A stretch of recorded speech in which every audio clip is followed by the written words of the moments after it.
घरावर दगडफेक करून मारहाण, नाशिक म्हसरूळ येथे वाढती गुन्हेगारी।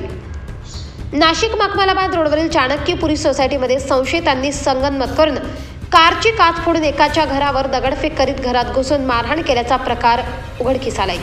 सुमित शाह, सुमितची आई, राहणार चाणक्यपुरी म्हसरूळ, अर्जुन कातरे व त्याची 3-4 साथीदार अशी संशयितांची नावे आहेत। विजय तुकाराम पवार, राहणार वेदांत अपार्टमेंट, चाणक्यपुरी सोसायटी यांच्या फिर्यादीवरून शनिवारी दिनांक 2 मार्च रात्री 11:30च्या सुमारास हा प्रकार घडलाय।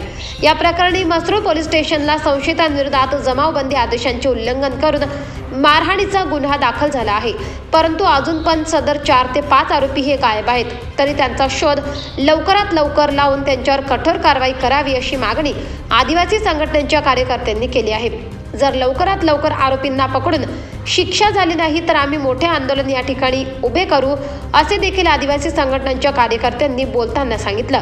व म्हसरूळ पोलीस स्टेशनचे सिनियर पोलीस निरीक्षक ढवळे साहेब यांनी बोलताना सांगितलं की लवकरात लवकर आम्ही सदर आरोपी यांचा तपास करून त्यांच्यावर कारवाई करू। तसेच माजी महापौर रंजनताई भांजे यांनी देखील सदर पोलीस अधिकाऱ्यांना बोलताना सांगितले की लवकरात लवकर आरोपींचा तपास करून त्यांच्यावर कठोर कारवाई करा। तसेच त्या ठिकाणी हजर असलेले संघटनेचे कार्यकर्ते माजी महापौर रंजनाताई भानसे यांनी देखील सदर पोलीस अधिकाऱ्यांना बोलताना सांगितले की लवकरात लवकर आरोपींचा तपास करून त्यांच्यावर कठोर कारवाई करा। तसेच त्या ठिकाणी हजर असलेले संघटनेचे कार्यकर्ते माजी महापौर रंजनाताई भानसी, केंद्रीय अध्यक्ष अशोक बागुलसर, कार्याध्यक्ष जयवंत गारे, सरचिटणीस किसन ठाकरे, जिल्हा प्रमुख राजाभाऊ वागळे, जिल्हा अध्यक्ष रावण चौरे, इतर संघटना प्रतिनिधी योगेश गावित, सोनू गायकवाड, सुभाष गवळी, मयूर बागुल, शैलेश चौरे, मनोज पवार, भानसी साहेब, रुक्मिणी गवळी, सुरेखा ठाकरे, नामदेव ठाकरे, सरला काठारे,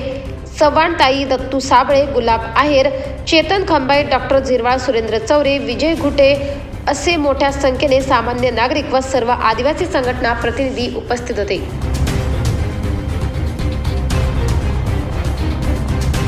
शनिवारच्या रात्रीला आमच्या इथे एकाची लग्न होतं, तिथं पोर आले ते तिथं काही नंतर पोरं तिथं लग्न झाल्यानंतर काही पोरं आले, दारू पीत बसले ते त्याच्यातल्याच पण तरी एकाने गाडीची काच फोडली एकाच्या। त्याने पोलिसांना फोन केला, पोलीस व्हॅन सोसायटीमध्ये आली। सोसायटीत आल्यावर तर एक जण त्यांनी राऊंड वगैरे मारला, तेव्हा ते पोरं पळून गेले। पण त्याच्यातला एक जण माझ्या ओळखीचा होता, वसावे पोलीस म्हणून, ते माझ्याशी बोलले, एकमेकाची ओळख असल्या कारण त्यांनी मला आवाज दिला, आम्ही बोललो। त्याच्यानंतर पोलीस व्हॅन निघून गेली। तर आमच्या सोसायटीमधचा एक सुमित शाह म्हणून आहे, तो पण दारू पीत बसला होता। मग त्याच्या आईने, पोलीस गाडी आली ना तेव्हा त्याच्या आईने त्याला फोन केला का पोलीस गाडी आली, तू पळ इथून, असं सांगितलं। मग मी ते बघितलं होतं त्याच्या आईला फोन करताना त्याला। मग मी त्याच्या आईला सांगितलं का मुलाला थोडंसं चांगलं शिकव, का असं गोंधळ नको करायला लावू, आपली सोसायटी शांत आहे, 7-8 दिवसापासून तर शांतच राहायला लावू दे। तर त्याच्या आईने त्याला फोन करून काय सांगितलं ते काय मला कळलं नाही। पण ज्यावेळेस त्याच्या आईने त्याला फोन केला तर त्याने 10-12 पोरं गोळा करून घेऊन आला आणि मी माझ्या रूममध्ये खाली दप्तर लिहित बसलो होतो।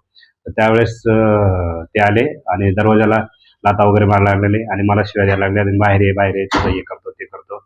बाहेर बोलवलं, मी कपडे घालून बाहेर असतो, त्यांनी घराच्या खिडकीच्या काचा पूर्ण फोडून टाकल्या आणि दरवाजा उघडं त्यांनी दरवाजाला लाता दगड मारून दरवाजा पण तोडला।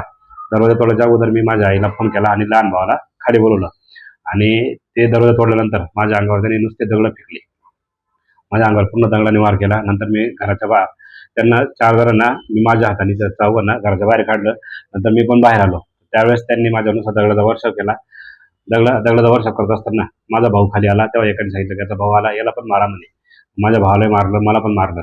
हे सगळं मारत असताना एकाने माझ्या डोक्यात म्हणजे सगळीकडे दगड मारले, पण एक दगड मला पाठीमागच्या मेंदूला लागला, तेव्हा मी बेशुद्ध होऊन खाली पडलो।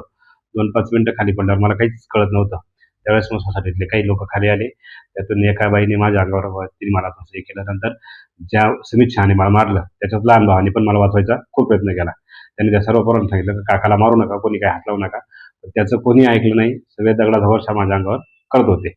नंतर मग माझी आई वगैरे आली, तिने माझ्या अंगावर वगैरे पडली, तेव्हा त्यांनी दगड मारणं बंद केले आणि मग ते तिथून पळाले। मग आमच्या सोसायटीमध्ये दत्तू ठाकरे होता, त्यांनी आला, मग त्यांनी मित्र कंपनीला वगैरे फोन केला।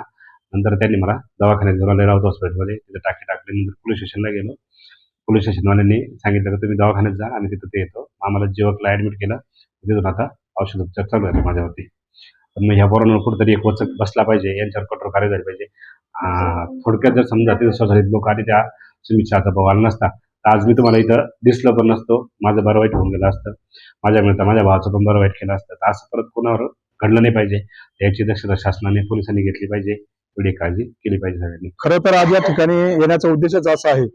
काल परवा ज्यावेळेस त्यांच्यावरती हमला झाला, जीवे मारण्याचा प्रयत्न त्यांना करण्यात आला. अतिशय घायल स्वरूपामध्ये आम्ही त्यांना या ठिकाणी ऍडमिट केलं. त्यावेळेस मात्र जे कलम लावले गेले होते त्याच्यामध्ये आमचा आग्रह होता की त्याच्यात 307चा हाफ मर्डरचं कलम लावावं त्याच्यावरती, आणि त्यावेळेस त्याचबरोबर अॅट्रॉसिटीचा पण त्याच्यावरती कलम लावावा. आज आम्ही या ठिकाणी आल्यानंतर आम्हाला या ठिकाणी प्रत्यक्षदर्शी असं दिसलं की आज 307चा कलम त्याच्यावरती लावलेला आहे. एक आरोपीला अटक केली, बाकीचे आरोपी अजूनही फरार आहेत. जर कदाचित या थोड्याफार दिवसामध्ये 7-8 दिवसामध्ये जर पुन्हा त्या बाकीच्या आरोपींना अटक केली नाही आणि 307 बरोबर त्यांच्यावरती अॅट्रॉसिटी कलमही आम्ही लावण्याचा आग्रह धरणार आहे. कारण इथे अतिशय चांगल्या प्रकारचा हा भाग आहे या मसरूळ पोलीस स्टेशनच्या अंदर. हे 1-2 ठिकाण जे आहेत त्या ठिकाणी मात्र अशा प्रकारची दहशत माजवण्याचं काम हे गुंड लोक करतात. अशी परिस्थिती आहे की त्या चाणक्यपुरीमध्ये 250च्या वरती लोक राहतात, पण आज या ठिकाणी जबाब देण्यासाठी सुद्धा एकाचंही धाडस होत नाही. अशा प्रकारची दहशत या गुंडांनी निर्माण केली आहे. आणि एकूणच या ठिकाणी फक्त आदिवासी संघटनाच नाही तर या ठिकाणचे सर्व समाज बांधव या ठिकाणी एकत्र येऊन एक मोठं आंदोलन उभं केल्याशिवाय राहणार नाही. कारण या ठिकाणची सुरक्षा आणि सर्व जे काही समाज बांधव या ठिकाणी राहतात, वेगवेगळ्या जाती धर्माचे लोक एकत्र राहतात. अतिशय गुण्यागोविंदाने राहत असताना अशा जे काही लोक आहेत जे या ठिकाणी गुंडशाही करतायत त्यांच्यावरती जबर अशी वचक बसावं अशा प्रकारच्या अपेक्षेने या ठिकाणी आम्ही आज साहेबांना भेटलाय. साहेबांनी अशा प्रकारचं आश्वासन आम्हाला दिलंय. आम्ही त्यांच्यापासून अपेक्षा ठेवतोय की अशा प्रकारचे जे काही फरार गुन्हेगार आहेत त्यांना या ठिकाणी लवकरात लवकर त्यांनी अटक करावी आणि त्यांच्यावर मोठ्या चांगल्या प्रकारचे कडक शासन होईल अशा प्रकारचे कलम लावून त्यांना त्या ठिकाणी जबर बसावे अशा प्रकारचे आम्ही या ठिकाणी आग्रह आहे. आणि जर कदाचित त्यांच्यावरती असं झालं नाही तर या ठिकाणच्या सर्व समाज बांधव या ठिकाणी पुन्हा एकदा आम्हाला साहेबांना भेटावं लागेल आणि तशा प्रकारचा आग्रह धरावा लागेल. त्या ठिकाणी आज तरी आमचं समाधान झालं आहे, पण त्या 4-5 दिवसात या ठिकाणी त्याच्यावरती कार्यवाही अशा प्रकारची आम्ही अपेक्षा व्यक्त करतो. चाणक्यपुरी या ठिकाणी एक चांगली एक वसाहत होती, एक नागरी वसाहत होती आणि त्या वसाहतीमध्ये गुंडगिरी प्रवृत्तीचे लोक अचानक राहायला आले. ते आजच कळाले आम्हाला. विजू पवार हे अत्यंत सोशल वर्कर, त्यात एक ग्रामसेवक आहेत ते, आणि त्या व्यक्तीवर जीवे मारण्याची हा धमकी नसून हल्ला झालाय. तो व्यक्ती अतिशय म्हणजे त्याच्या जीवनाशी झुंजत आहे.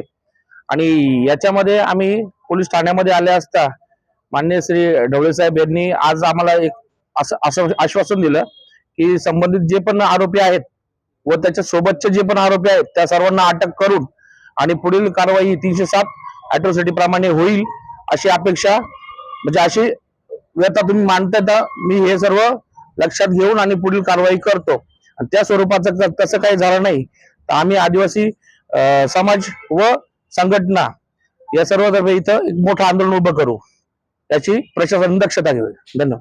फिर्यादी विजय तुकाराम पवार त्याचा भाऊ आणि त्याचे शेजारी त्यांना तिथल्या काही गुंडांनी दगडाने मारहाण केलेली आहे. त्याच्यामुळे ते गंभीर दुखापत त्यांना झालेली आहे. सध्या ते उपचार घेत आहेत. त्याबद्दल मसरूळ पोलीस स्टेशनला 307 आणि इतर दंगलीचे सेक्शन लावून आपण गुन्हा दाखल केलेला आहे. त्यातला मुख्य आरोपी जो आहे त्याला आपण अटक केलेला आहे. बाकीचे आरोपी पण आज उद्या आम्ही अटक करण्याच्या मागे आहोत. 24 लाईव्ह महाराष्ट्र न्यूजसाठी सोनीराम गायकवाड, नाशिक.